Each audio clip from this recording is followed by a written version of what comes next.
मोदी के नेतृत्व वाली सरकार ने लगातार 7 वर्षों का कार्यकाल पूरा कर लिया।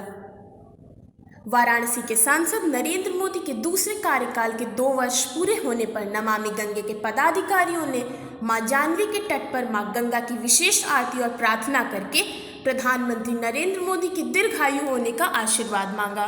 प्रतिदिन मां गंगा की सफाई करने वाले नमामि गंगे के कार्यकर्ताओं ने कोरोना के समूल नाश के लिए भी विशेष प्रार्थना की।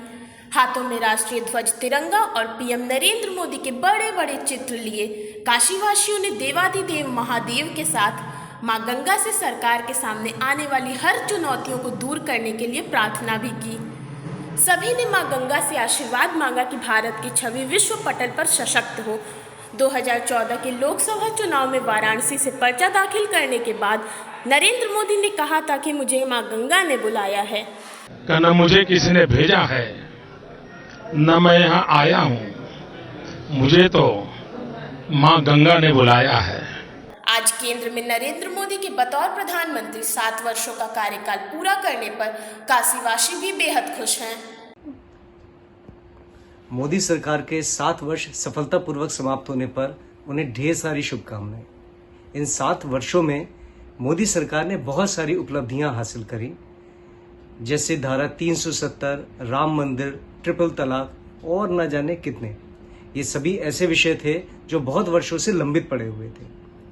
इन 7 वर्षों में देश ने कई बड़ी विपरीत परिस्थितियों को भी झेला, लेकिन इन सभी परिस्थितियों में मोदी सरकार ने अपने कुशल नेतृत्व से देश को एक अच्छे स्थान पर लाके खड़ा किया। मेरी मोदी सरकार से अनुरोध है कि वो आने वाले वर्षों में ऐसे निर्णय लें कि जैसे हमारा राष्ट्र एक मजबूत स्थिति में खड़ा रहे, और आगे की कार्यकालों के लिए भी मोदी सरकार को ढेर सारी शुभकामनाएं। जल में बसे कमोदनी, चंदा बसे आकाश, जाकी जैसी भावना सो ताही के पास। और इन्हीं पंक्तियों के साथ मैं मोदी सरकार को और मोदी जी को उनके 7 साल के कार्यकाल पूरा होने के लिए सहृदय बधाई देती हूँ। अध्यापिका होने के नाते कुछ कार्यक्रम जो मुझे बहुत छू गए, उसमें परीक्षा पर चर्चा, जो कि बच्चों के डेवलपमेंट के लिए बहुत जरूरी है, और इससे बच्चों को लगता भी है कि प्रधानमंत्री मोदी जी उनके लिए कार्यरत हैं। मन की बात ऐसा कार्यक्रम है जो न केवल बच्चों, बड़ों एवं बूढ़ों सभी को छू गया।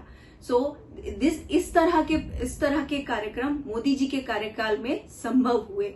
और अगर विषम परिस्थितियों की बात करें तो ऐसी विषम परिस्थिति जैसे कोरोना काल, और वहां पे ऑक्सीजन और दवाइयों की मारामारी, कालाबाजारी को जैसे उन्होंने कंट्रोल किया, जितनी जल्दी उन्होंने कंट्रोल किया, वो काबिले तारीफ है, उनके नेतृत्व की क्षमता को दिखाता है। और उन्होंने जो राष्ट्र निर्माण के लिए जन सहभागिता के लिए सभी को प्रेरित किया, वो भी दिल को छू जाने वाला है। और मैं मोदी जी को आगे आने वाले अनंत कार्यकालों के लिए बधाई देती हूँ और उनकी स्वास्थ्य की कामना करती हूँ। धन्यवाद।